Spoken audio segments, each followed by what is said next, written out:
Boleh nggak menyampaikan rindu dengan doa? Bolehkah menyampaikan rindu dengan doa? Yang perlu kita ketahui, rindu itu kan disebabkan karena terpisah atau rindu itu disebabkan karena jarak gitu. Jarak yang jauh kemudian bukan, awal mula daripada rindu itu kan gara-gara cinta dari sebuah perasaan. Orang kalau udah cinta, perasaan sudah saling satu, perasaan sudah saling nyambung, dipisahkan oleh ruang dan jarak gitu. Maka bakal timbul yang namanya di situ adalah rindu. Ini kita ambil konteks baik ya, bukan konteks yang pemuda-pemuda lah. Saya takut di sini.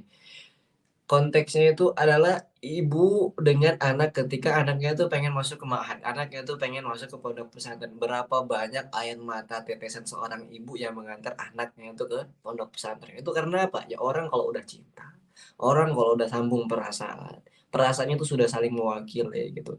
Ditinggalkan akhirnya dipisahkan karena jarak dan ruang dan jarak. Akhirnya apa yang terjadi? Ya wajar tetesan-tetesan air mata itu yang terjatuh. Makanya ada meme-meme itu yang mengatakan kalau hujan 99 hujan itu 99% 1% adalah 1% adalah air, tapi 99%-nya adalah kenangan. Di luar yang hujan tapi pipi-pipinya yang basah. Karena kebanyakan prime time orang itu mengenang seseorang atau merindukan seseorang itu ketika hujan gitu. Nggak tahu kenapa tapi memang begitu. Bahkan saya juga pernah kayak gitu ya. Rindu gitu, rindu rindu sama orang rumah gitu. Tapi ketika prime time itu ketika hujan. Kalau panas jarang. Kalau malam kadang mungkin overthinking nih pakainya gitu. Tapi ketika hujan siang-siang, hujan gitu, hujannya lebat gitu ya. Wah, itu udah paling syahdu itu untuk merindukan seseorang. Mungkin di antara kita ada yang sama gitu.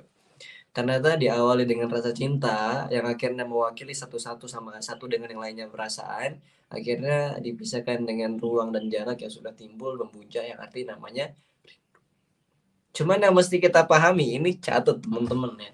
Ternyata dalam bahasa Arab rindu itu cantik gitu. Rindu itu keren gitu. Ada satu dalam bahasa Arab rindu itu adalah syauq.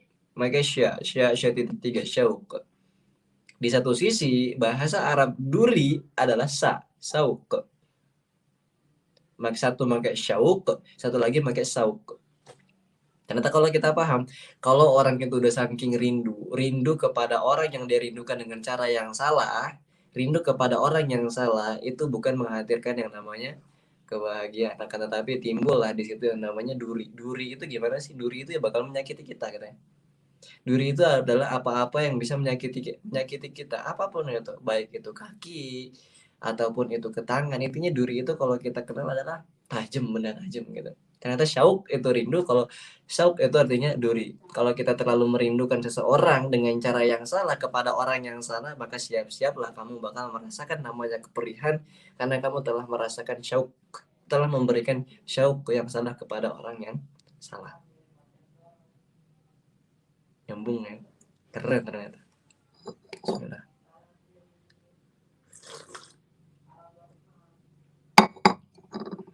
Jadi sampailah kalau kata Sayyidina Ali bin Abi Thalib radhiyallahu an, kamu itu kalau lagi bahagia, kemudian kamu teringat seseorang, artinya kamu itu mencintai orang tersebut. Tapi kalau kamu teringat seseorang, maksudnya rindu, kemudian dalam keadaan bersedih, artinya dia itu sedang merindukan kamu gitu. Artinya dia itu sedang mencintai kamu.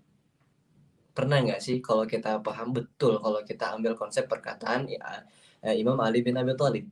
Kadang-kadang ini kejadian anak muda gitu. Maaf kita agak melenceng ya, anak muda gitu ya. Anak-anak muda itu kan kalau dia dalam keadaan pertama kali merasakan cinta, Insya Allah, cinta monyet gitu. Soalnya namanya itu hambat, ketertarikan. Anak muda, ABG muda, pertama kali mengenal yang namanya cinta. Telepon tiap malam.